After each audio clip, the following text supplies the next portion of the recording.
to watch. Now I'm gonna discuss my top 5 players to watch at the European Championship.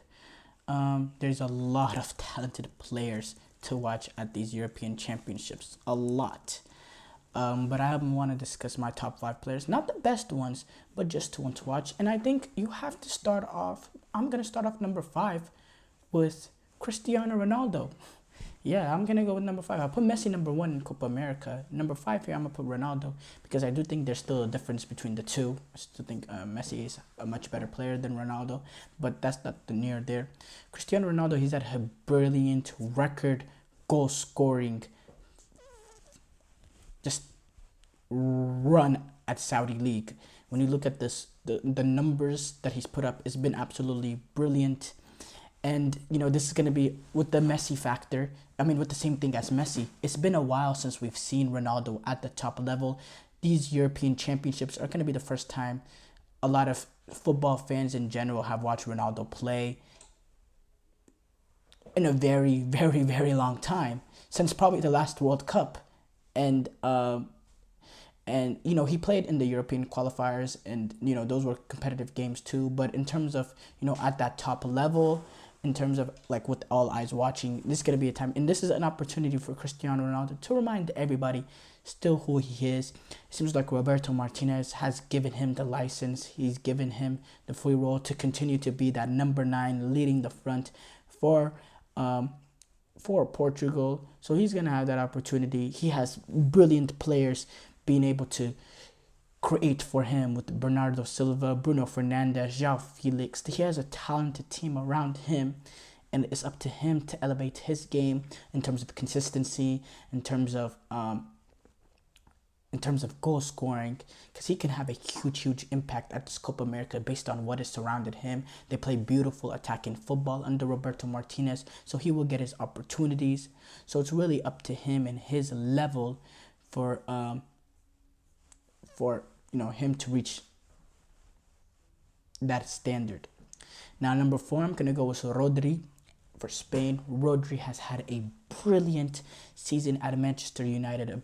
Manchester City, a very influential player. He has been the composer. He's been the component of the heart at Manchester City. Everything goes through him. He's the first guy that picks up the ball off the back line. He dictates the tempo of the game. He dictates how Manchester City, what style of, if they're gonna go, if they're gonna go long, if they're gonna, he just is everything goes through him, and his ability to be in there to not only protect the back line but also make late runs into the box and score goals that he's done throughout these past couple of years. The added element of that, he's just a brilliant player, and this is his first opportunity to play this kind of role for Spain at a major tournament.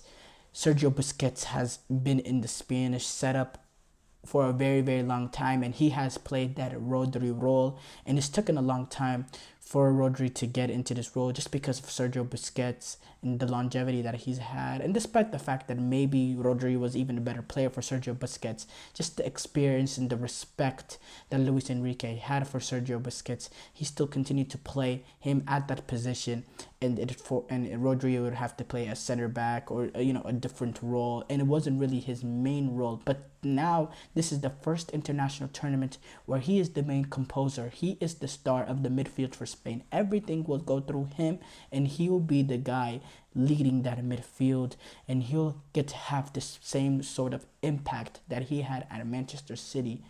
He will have that sort of impact at Real Madrid, at Spain. And I think the Spain team is very, very talented. They have some young players too. And I think that they have a very good chance of making, that run. Number 3, I'm going to have to go with Jamal Musiala.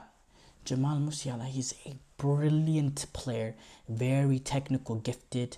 When it comes to the ball at his feet, it's just so brilliant. His ability to dribble past players, he's been phenomenal. When you look at Jamal Musiala, he's not afraid in that big moment to see what he did in that first leg against Real Madrid.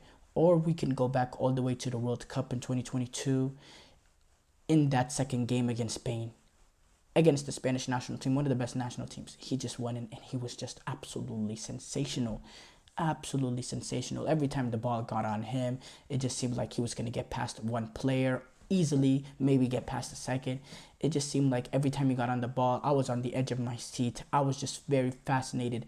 He was such a talented player, in my opinion. Just hugely talented player. And I think you have to put him in this list as, one of the, top players to watch. Number 2, I'm going to go with Kevin De Bruyne for Belgium.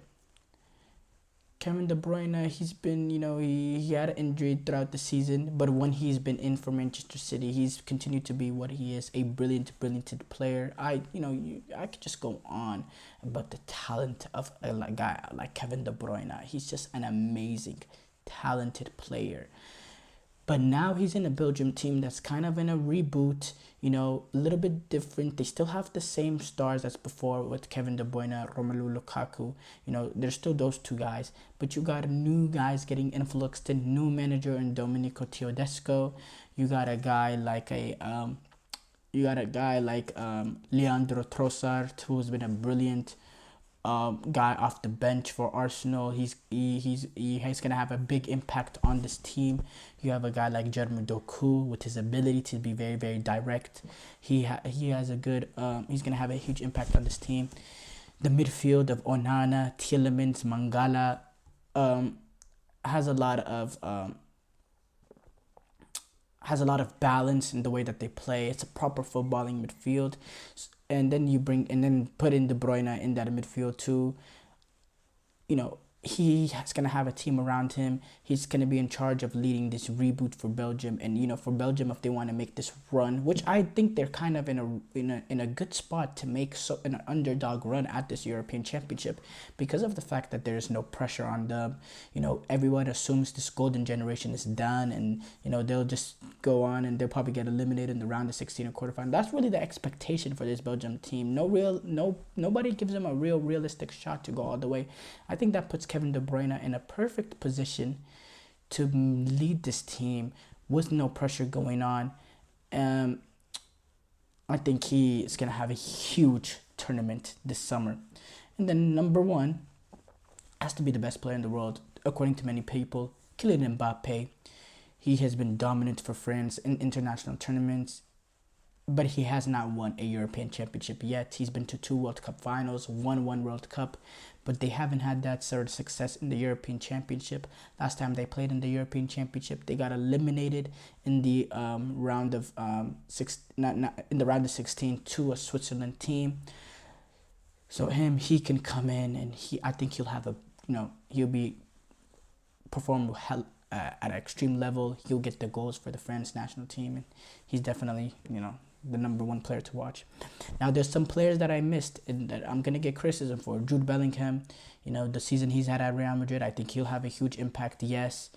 And he'll be one to watch. Lamine Yamal is one that was just missed this list. A brilliant technical player and a player that he has that Endrick factor of a player that is coming and he's, taking over, jumping into the scene. And I think he is going to have a lot of eyes on him.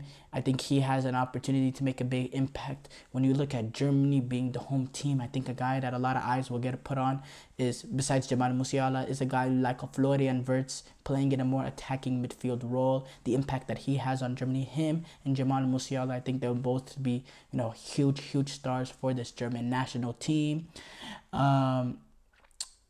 Italy. Can Federico Chiesa recreate the form that he had at the last summer at last European Championship? Can he recreate that form and lead this team on a run? Can Luka Modric do what he does in international tournaments, lead Croatia on a run? Harry Kane for England, his goal scoring prowess, the way he's led them, what he's able to do. When you look at Portugal, there's many stars on that team that could have this, sort of has potential to be the star of the tournament. Mikhailo Mudryk, I believe he's been very, very raw at Chelsea, but I think he can have a huge tournament for Ukraine this summer, just based on his raw ability.